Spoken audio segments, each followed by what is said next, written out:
Bonsoir, merci d'être avec nous. Bienvenue sur Polynésie la première. Voici les titres de ce journal.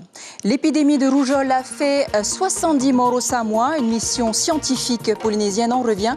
Mais ici, les personnes fragiles sont-elles vraiment immunisées? Terminer les rassemblements de jeunes et de carbasses au fond de la Punarou. Après plusieurs plaintes émanant des riverains, une barrière filtrera désormais les allées et venues dans la vallée. On vous en parlait hier soir, plus de 170 milliards de francs votés à l'Assemblée.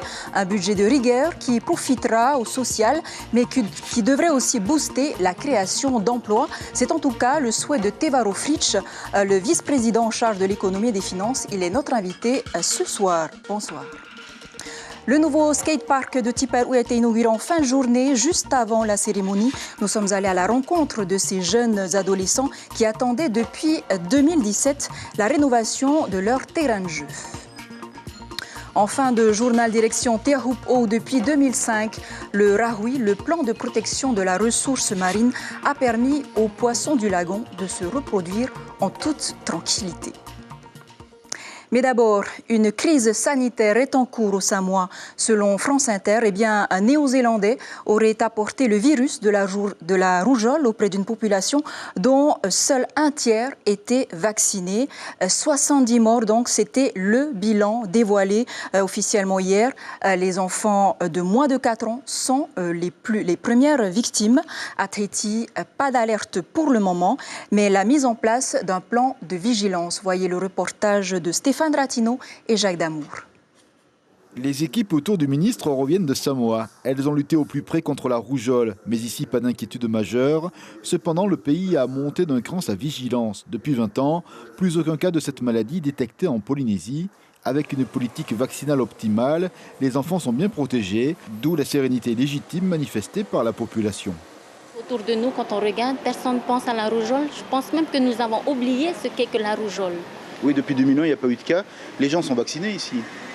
Alors, les enfants qui sont nés depuis les années 85 ont tous été vaccinés. Les vaccins sont dans les pharmacies. Le public cible, les adultes appelés à voyager dans les zones du Pacifique, fortement concernés par le virus. D'ailleurs, il n'est pas exclu que certains pays demandent des certificats de vaccination pour passer la frontière. Le ministère de la Santé a envoyé un certain nombre de recommandations auprès des officines locales. On a eu des recommandations du ministère de la Santé concernant les patients qui doivent se refaire vacciner, notamment ceux qui ont été vaccinés, qui sont nés avant 1980, qui n'ont pas eu le même vaccin qu'il y a actuellement, qui doivent donc avoir un rappel de dose, et surtout les patients qui partent en voyage dans des zones endémiques. Dans le Pacifique, la Polynésie est une référence pour son organisation en matière de santé. Ainsi, pour parer un éventuel problème, toute la chaîne médicale est en vigilance, car potentiellement, un malade pourrait contaminer 18 personnes. On active nos réseaux, la veille sanitaire qui a une surveillance de par tous les professionnels de santé. Et surtout, on rend obligatoire la déclaration d'un éventuel cas de rougeole. En cas de diagnostic de rougeole, eh bien, il faut le déclarer obligatoirement. Pas d'inquiétude donc, mais au cas où, tout est en place. Et puis, plus de peur que de mal à Uapo ou aux Marquises, où le faux plafond du dispensaire de Hakahau s'est soudainement effondré ce matin. L'épouse du médecin présente dans la pièce au moment des faits aurait été légèrement blessée. Le faux plafond avait été installé il y a une quinzaine d'années. Selon les pompiers, l'effondrement pourrait avoir été causé par des infiltrations d'eau. On écoute Gerhard Adamek, médecin du dispensaire, au micro de notre correspondant sur place, Lionel Tehamon. Il se trouve qu'il y avait une personne qui était en dessous, qui était que très légèrement blessée, heureusement d'ailleurs, mais c'est vrai que ça aurait pu être dramatique. Et donc c'est vrai que les budgets étant ce qu'ils sont, l'ensemble du centre médical n'a pas pu être rénové cette année. Certaines choses ont été faites à l'extérieur, les luminaires, l'enceinte avec la mise en place d'un grillage, mais en effet l'intérieur qui était prévu l'année prochaine, donc, comme je dis, en effet, il y a une dynamique positive, mais malheureusement, il s'est passé un accident dû à la vétusté des locaux, qui est une situation qui existe dans d'autres dispensaires sur Wapo, sur les Marquises et d'ailleurs aussi dans d'autres archipels en Polynésie. Retour à Tahiti, les riverains de la Punarou l'attendaient depuis longtemps. Une barrière pour empêcher les attroupements de jeunes et de carbasses au fond de la vallée. Bien que selon le maire, cela ne résoudra pas le problème de fond que nous avons avec notre jeunesse. Mais après plusieurs faits d'agression, de nuisances sonores et même un scooteriste qui s'est tué cette année, il était plus que temps. David Coinon, Jérôme. Il n'existe pas encore, mais il était très attendu. Bientôt ici, un portail barrera l'entrée de la vallée de la Punarou. Du haut de gamme, avec passe magnétique, télécommande et vidéosurveillance. Et pour sortir, donc toujours dans le sens de la circulation, avec une boucle magnétique pour une ouverture automatique. Un outil destiné à filtrer les entrées dans la vallée, surtout le soir et le week-end, pour que cette vallée retrouve un peu de sérénité. On attendait ça depuis, ça fait longtemps, parce que nous, quand on rentre le soir, c'est dangereux. Ils sont là sur la route, au milieu de la route, en train de danser, faire des choses, et très dangereux pour nous, quoi. Au milieu de la nuit, et puis quand tu vois tout ça, on a du mal à passer, quoi. Arriver chez toi, c'est dur, quoi. Les gros bonnets de l'ICE y étaient dans cette vallée, et on s'est levé de façon en lobbying, en médiatisant que ça ne peut plus durer puisqu'il y avait eu un mort, des agressions de joggeurs et pour faire bouger les autorités. Nuisances sonores, agressions, alcool, drogue, tout l'éventail des incivilités y est passé, jusqu'à exaspérer aussi les entreprises de la zone industrielle en aval. La barrière est installée à leur niveau. On a eu tout un tas de nuisances puisqu'on a eu des vols, on a eu des runs de véhicules, des runs de motos, des joggers qui se sont fait agresser sur notre zone, enfin, tout un tas de problématiques, des gens alcoolisés qui ont eu des accidents. Donc en fait c'est un ensemble qui nous touche, mais qui touche beaucoup les gens en amont de notre zone industrielle. La commune de Punaoia a octroyé une subvention de 5,5 millions de francs pour construire cette barrière. Le maire a également signé ce matin un arrêté interdisant tout regroupement de personnes sur les voies de la vallée. Cela ne résout pas, à notre avis, le problème de fond que nous avons avec notre jeunesse. Et donc nous avons voulu aussi lancer, on va dire, un chantier de réflexion à plus long terme au niveau du contrat local de CLSPD, de sécurité et de prévention de la délinquance, pour proposer des actions dans l'avenir à destination de cette jeunesse qui est complètement en déperdition. En attendant, les usagers respectueux de la vallée pourront continuer à y accéder en demandant une autorisation, histoire de profiter à nouveau des beautés de la Punarou et de son calme retrouvé. Les travaux de la barrière s'achèvent le 18 décembre. On vous l'annonçait hier, le budget du pays a été adopté à 45 voix pour et 12 abstentions. Hier, en début de soirée, 170 milliards d'euros pour l'exercice 2020, un budget en hausse d'1,6% par rapport à 2019. Monsieur le vice-président, merci d'être avec nous ce soir. Merci. Les voyants de notre économie sont au vert, 2,5% de croissance, un budget 2020 orienté vers le social, 53 milliards, toutes actions confondues. Concrètement, comment ce partage va-t-il se faire ? Alors, effectivement, je voudrais saluer tous ceux qui nous écoutent, et en particulier en cette veille de Noël que nous préparons tous. C'est un événement important qui s'est passé hier, parce que le budget, c'est vraiment la colonne vertébrale de toute l'action du gouvernement et de la majorité pour l'année prochaine. Je voudrais remercier la majorité aussi. Il y a eu 15 interventions de nos élus sur chacun des secteurs de ce budget qui ont permis d'éclairer, je pense, l'ensemble des élus à l'Assemblée, ce qui fait qu'il n'y a eu aucune opposition au final, puisque certains se sont abstenus et une très large majorité de 45 élus, plus large que le Tapura, a voté ce budget. Alors, on a souhaité avec le président qu'il y ait un meilleur partage des fruits de la croissance. Et donc la priorité de ce budget, vous l'avez cité, c'est 53 milliards sur 170 qui vont en faveur du social. Pour donner un éclairage, la masse salariale des fonctionnaires de la politique française, c'est 31 milliards. Donc on met beaucoup plus sur l'intervention sociale parce qu'il faut partager cette richesse qui est créée. Il y a encore beaucoup à faire. Et comment ça va se faire alors concrètement ? Alors au travers effectivement des emplois aidés, au travers des mesures d'urgence sociale pour ceux qui sont en détresse, au travers de la formation professionnelle, au travers on va dire de cette continuité territoriale que l'on souhaite poursuivre et intensifier entre nos îles. Il faut que l'on puisse accompagner en particulier nos jeunes vers ce chemin de l'activité et de l'emploi. C'est notre priorité absolue. Je voudrais rappeler qu'on vient de loin. Pendant 6 ans, de 2009 à 2014, on a détruit des emplois dans notre pays. Pendant 6 ans, on a détruit. Depuis, nous essayons de créer à chaque fois, chaque année, beaucoup plus d'emplois, 1500 en moyenne par an. Les mauvaises langues disent que ce n'est pas assez. En 5 ans, ça fait près de 6000 emplois qui ont été créés. 3500 entreprises par an se créent aussi, c'est-à-dire des jeunes, beaucoup, qui se lancent pour créer leur propre emploi. Donc ce sont tous ces efforts aussi qui sont menés par la Polynésie française. On réduit nos fonctionnements courants. On fait en sorte de ne pas dépenser à tout va parce qu'on veut dégager des capacités d'accompagnement. 8 milliards sont destinés aux entreprises, 5 milliards pour les aides à l'emploi, la formation. Comment vous allez justement financer toutes ces mesures ? Alors, elles sont financées. Vous savez, il n'y a pas eu d'augmentation d'impôts. Au contraire, même, nous avons commencé à baisser certains impôts depuis 2 exercices. C'est le 2e budget du Tapura Wirattira depuis les élections qui viennent de se dérouler et pour lesquelles la population nous a donné sa confiance. Nous faisons en sorte, effectivement, que chaque franc investi produise d'autres francs. On fait en sorte qu'une aide à l'entreprise, elle ne soit pas gratuite. C'est pour créer de l'emploi ou investir et donner du travail aux petites sociétés. Il y aura moins de charges pour les patrons, alors ? Nous réduisons. L'objectif n'est pas d'alléger les patrons. L'objectif est d'alléger, on va dire, d'alléger les entreprises pour qu'elles puissent embaucher, pour qu'elles puissent investir. Quand on aide un commerce à se rénover, c'est pas vraiment uniquement le commerce que l'on aide, mais on aide le maçon, l'électricien, le carreleur, tous les petits métiers qui derrière viennent faire cette rénovation. Et c'est l'esprit qui nous anime. Un pas a été fait pour le désenclavement des îles éloignées avec l'achat de 2 hélicoptères Dauphin. Est-ce que c'est un investissement que vous auriez imaginé avant les derniers accidents Marquise ? Nous étions déjà en train d'y travailler puisque pendant la campagne des territoriales, nous sommes allés aux Marquises, effectivement. Il faut savoir que ce sont des investissements particulièrement lourds. Bien entendu, le drame qui s'est produit a accéléré les procédures et il faut effectivement que l'on offre cette possibilité à nos Marquisiens d'avoir à la fois ce transport par hélicoptère pour les Evassan, mais aussi pour le transport de passagers.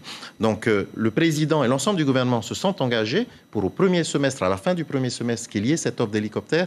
Nous travaillons d'arrache-pied et on a prévu effectivement l'achat de ces machines parce qu'il est important de répondre à cette attente de notre population.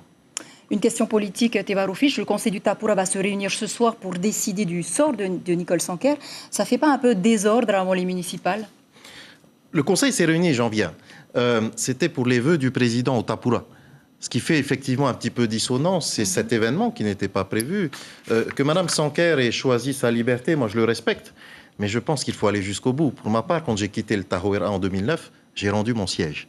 Après, chacun a sa manière de gérer sa position politique, à elle de décider. Mais moi, j'ai envie de lui dire, on vient d'être élu. Reviens, Nicole. Il est encore temps de travailler ensemble. La population nous a fait confiance. On a une majorité forte. Travaillons ensemble. Les questions qu'elle a posées à l'Assemblée, ce sont des questions qu'on traite en comité de majorité. Je suis un peu étonné. J'ai envie de lui dire que les municipales ne nous divisent pas, parce qu'on a été élus pour le pays avant tout, et notre majorité est encore ouverte. Dernière question, Teva, parce que l'heure tourne. Oui, votre candidature à Punaouia pour les municipales de 2020 n'est pas une surprise. Vous allez vous retrouver face à Saint-Piciot-Lissan.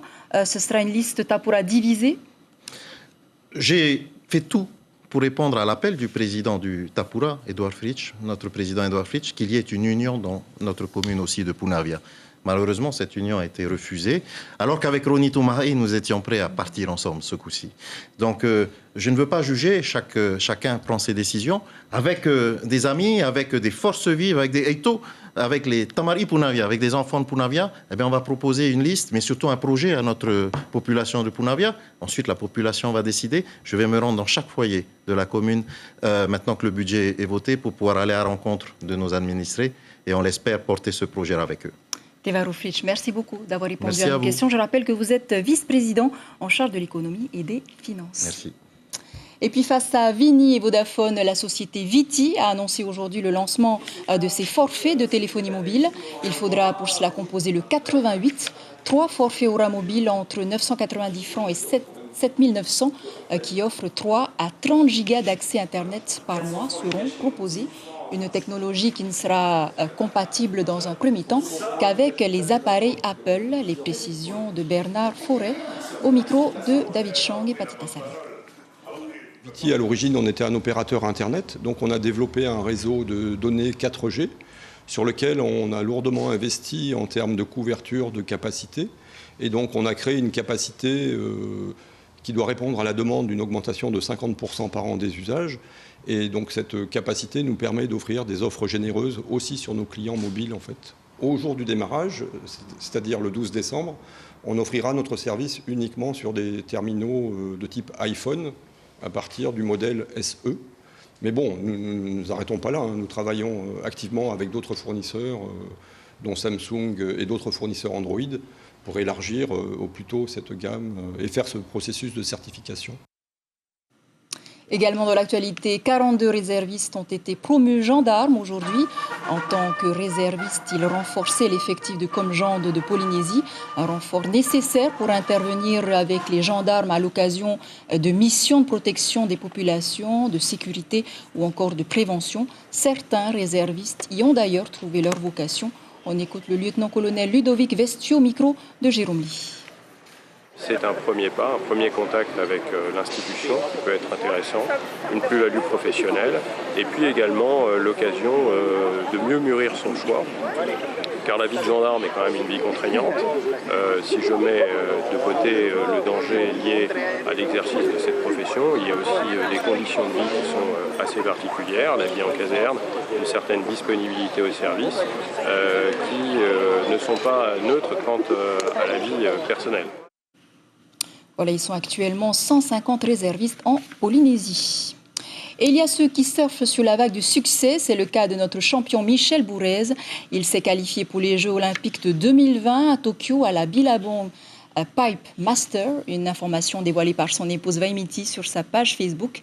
Michel Bourez rejoint ainsi la sélection française aux côtés de Jérémy Flores et Joanne Defay. Joint par téléphone, Michel Bourez répond à David Chang. Une étape qui a été atteinte, quoi. C'est pas un rêve qui se réalise, parce qu'on n'a pas forcément rêvé de ça toute notre vie, hein. C'est récent que le surf peut rentrer dans les JO, donc pour moi c'est un objectif atteint pour cette année. Le Japon, là, c'est connu pour être un endroit où il n'y a pas forcément de belles vagues, des vagues assez compliquées, qu'on ait des bonnes conditions, qu'on puisse marquer un peu les esprits des JO au Japon, quoi. On savait depuis le début que je ne peux pas représenter Tahiti dans les JO. C'est sûr qu'au départ, c'était un peu, ça fait bizarre, quoi. Je peux te dire la vérité, parce qu'on a, on a porté le drapeau de Tahiti, de la Polynésie toutes ces années, mais non, on n'oublie pas d'où on vient, ça c'est sûr. C'est bien de rentrer dans une équipe un peu qui est très très professionnelle et qui pourra sûrement nous amener très haut, quoi. Eux aussi cherchaient un lieu où ils pourraient surfer sur des rampes. Après la fermeture du skatepark de Tiperu il y a 2 ans, les pratiquants de skateboard et de trottinette ont inauguré en fin de journée leur nouvel espace de jeu entièrement remis à neuf. Et en attendant les officiels, c'est sur le goudron qu'ils patientaient. Nicolas Suré, Patita Savia. Depuis son ouverture en 2012, le skatepark a attiré une foule de passionnés de sport de glisse. Car enfin un skatepark digne de ce nom voyait le jour. Mais depuis 2 ans, il est fermé à cause de son état de dégradation avancé. Habituellement, les skateurs peuvent y accéder, mais aujourd'hui, l'entrée est interdite pour cause de préparation à la cérémonie de réouverture officielle. Ceux qui font du BMX, de la trottinette et du skate, oui, il y en a de plus en plus, mais ils sont vite, je dirais, démoralisés. Parce qu'il n'y a pas de suivi, il n'y a pas de compète. Il y en a qui s'entraînent pendant 2 ans et ensuite ils laissent tomber parce qu'il n'y a rien. En 2013, des Américains ont été invités pour une démonstration. Puis, plus aucun autre événement dans le monde de la planche à roulettes. Il faut dire que l'état de la structure commençait déjà à se détériorer. Et c'est un sport où la progression est vraiment liée aux infrastructures, notamment en matière de courbes, de bols. Pour faire un parallèle, je vais te parler des surfeurs qui pratiquent à Chopo. Tu te rends compte que les Tahitiens sont parmi les meilleurs au monde. Ils ont du talent, ils ont une vague exceptionnelle et ils arrivent vraiment à tirer leur épingle du jeu. Donc tu te dis qu'en skate, si on avait des infrastructures exceptionnelles, tu as des jeunes qui sortiraient forcément du lot parce qu'ils ont du talent, quoi. Malgré l'état des infrastructures, une compétition de trottinette est organisée en 2016, générant des adeptes. Je viens à peu près 3 fois par semaine. 3-4 heures. Je fais des whips, des bar spin, des 3-6, double whip, des feeble, transfert. Moi en tout cas je viens tous les jours presque. Ouais. Moi le mercredi et le vendredi, 3 heures. On se retrouve avec les collègues. Là on peut discuter, s'amuser, se donner aussi des petits défis entre nous. c'est sympa. Ce sera donc la 3e inauguration du skatepark si l'on compte celle de 1998 où seule existait une rampe en bois. Le monde de la glisse croise les doigts pour que ces infrastructures perdurent. Voilà un beau cadeau de Noël pour les jeunes qui aura coûté près de 30 millions de francs pacifiques. Et comme promis, redécouvrez ce reportage réalisé à Tehupo depuis 2005. Un rahui a été instauré, un plan de protection de la ressource marine qui couvre 7 hectares de lagons et permet aux poissons de se reproduire en toute tranquillité. Un système ancestral qui porte ses fruits. Le reportage de Brigitte Olivier et Marcel Bonneau.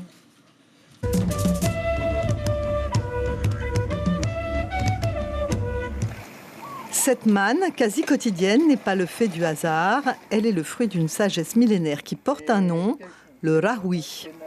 Les modernes vous parleront d'aires marines protégées, tandis que les anciens vous raconteront tout simplement le bon sens populaire.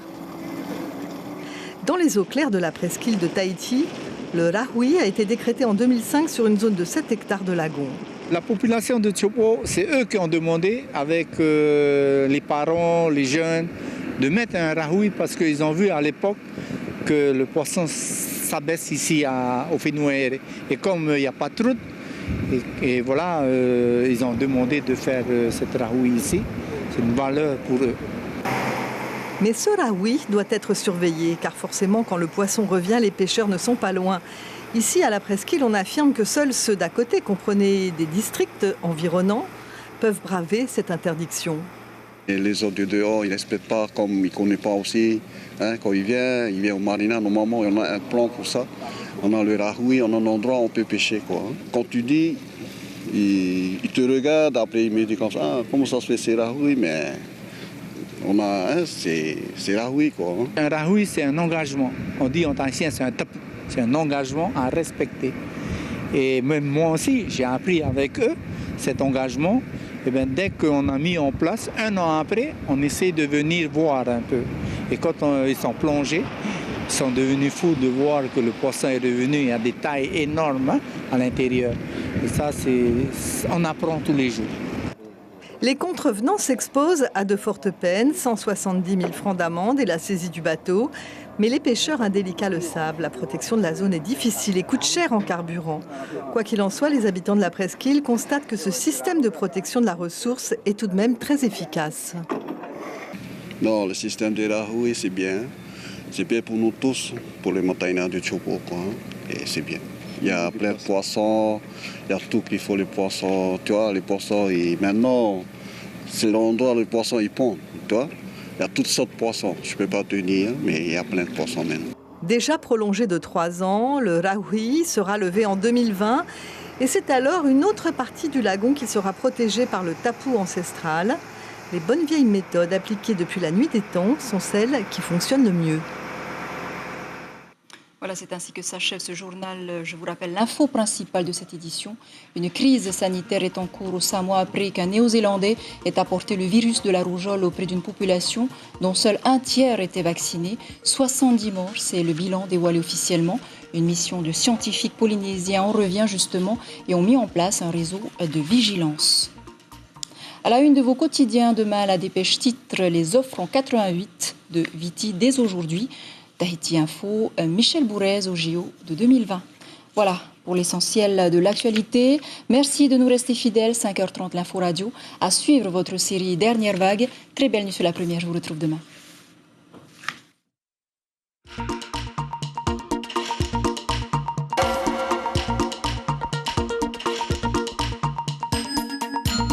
Retrouvez notre journal en replay sur notre site internet.